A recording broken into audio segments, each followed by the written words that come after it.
this latest Black History Month video, we explore one of the city's most troubling historic trends, housing discrimination. Let's start with a little background. Before the Civil War, 90% of African Americans lived in the South.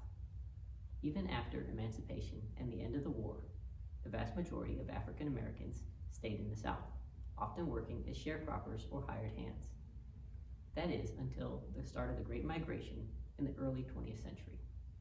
At that time, African Americans were being pushed from their southern communities by crushing poverty, poor quality schools for their children, the institution of Jim Crow laws, and horrific incidents of race-based violence. At the same time, African Americans, like foreign-born immigrants, were being pulled to northern cities by the promise of good-paying factory jobs, the opportunity to vote, and the chance to send their children to public schools. The people of Dearborn found themselves inundated with a remarkable number of people who did not look, speak, or act like themselves. The Ford Rouge plant in particular transformed Dearborn from a small town of mostly English, Scots, Irish, and Northern European descended people into a thriving multicultural metropolis, seemingly overnight. It was at this time that formal racial discrimination in housing began to appear in Dearborn and other Metro Detroit communities.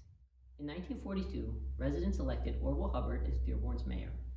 Hubbard was an outspoken segregationist whose culture of intimidation would ensure Dearborn remained an unwelcoming community for African Americans for decades. One method for enforcing racial discrimination in housing in cities like Dearborn was to place restrictions on the deed of a property. This could happen at any point when the property was to be sold. Here is an example of a race-based restriction placed on 925 North Elizabeth in the Dearborn Golf Park subdivision. This deed restriction was put in place in 1933. It specified that these premises shall not be sold to or occupied by a person not of the white or Caucasian race. Another method used by many communities was to place a restriction on an entire subdivision using a racial covenant. In 1945, the subdivision surrounding Fordson High School, for instance, received blanket restrictions on all the properties within their boundaries. Racial covenants were widely used in northern cities to exclude people of color and non-Christians from moving into newly built subdivisions after World War II. The Metro Detroit African American community did not take this discrimination without a fight. We have in our archives several letters from 1944 to 1945 written by Helen Hedge, who described herself as a 23-year-old African American war worker and church school worker living at 22001 Park Street. She wrote directly to Mayor Hubbard, questioning his opposition to a housing project for Black war workers and imploring the creation of recreation centers for youth. Despite Helen's efforts and the efforts of others, housing discrimination persisted in Dearborn. One particularly nasty incident occurred in the September of 1963.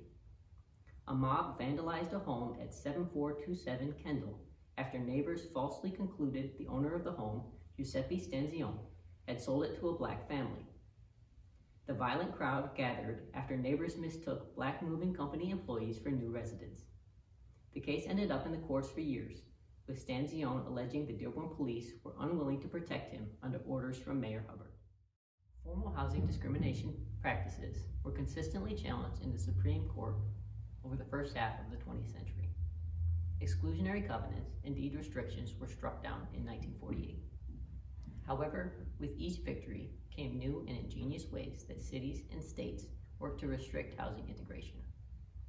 It was not until the Fair Housing Titles of the Civil Rights Act of 1968 that rules against housing discrimination could be effectively enforced.